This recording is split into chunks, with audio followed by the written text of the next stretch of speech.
afternoon, everyone. I hope everyone's had a nice day. My essay, Karaikal Ammaiyar and Her Closet of Adornments, which was republished on the Lady's Finger, which is about fashion as self-expression, self-concealment, as well as a metaphor for the self, is the reason why I have the privilege of being here with you today. From that essay, I'd like to share two passages which were in my original draft, but didn't make it into the final draft. One is on politics and power. The second is a poem on pining and pleasure. So before I read that excerpt, I should tell you that when I wear a sari, it is with awareness and aliveness. It is a powerful garment, and like all power, one must wield it with grace or not at all. Now, this is the passage that was cut out on politics. There is one particular non-sari memory of how my political defiance met my style statement that I will always cherish. This is what I wore: a revealing black lace bustier with an inlay of deep red fabric, a black crochet skirt with a short train that flowed behind me, black boots, my hair open. I was an Indian woman wearing unconventional attire and doing a most unconventional thing. This is what I did. I read a Tamil love poem by Subramanya Bharati, which I then followed with my translation. I was at a world-renowned jazz bar in Kuala Lumpur, just 2 years before the country saw its first race-based protests in almost 40 years.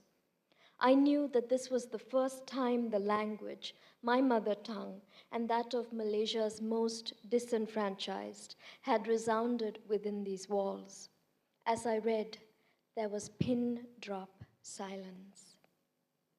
The reason this is important is because I moved to India and had to stay in India because I got into trouble in the country where I had grown up, where I was never a citizen, Malaysia, for writing about the government there. And when I did, I had to leave behind my entire wardrobe, and I had to relearn or learn anew, completely anew, a new wardrobe, a new idiom about how to be a woman in a city that only looks at women a certain way. This is the poem. It's called Poem for Clothes Left in Another Country.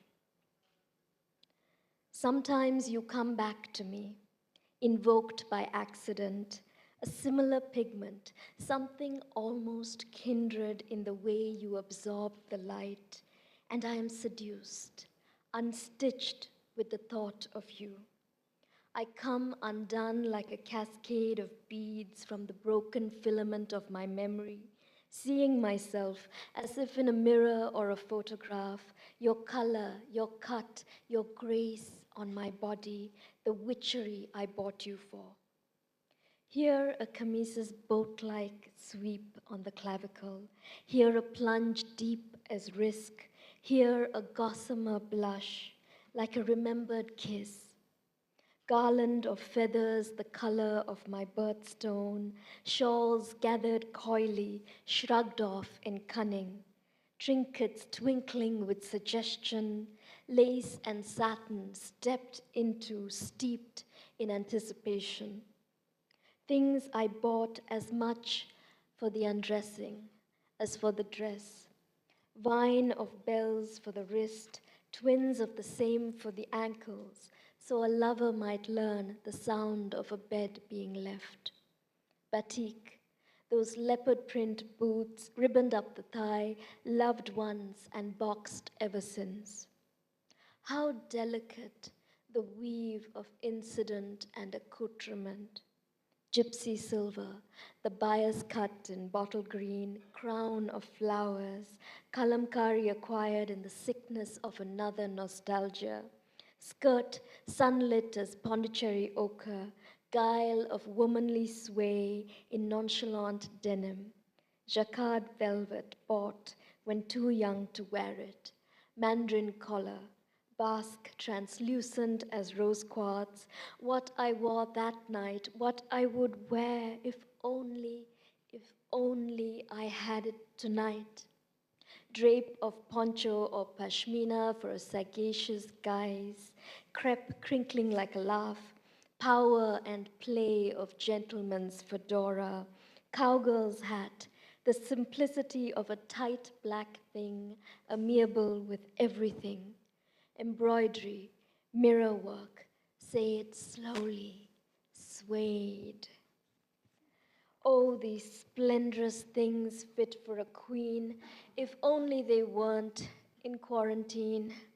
Let me have them back for a day, if not for tonight. How I'd set this town on fire, the damage of desire, kindled with couture and thrift shop glee, tinder of greed and regret, struck alight with the heartbreak of my highest heels.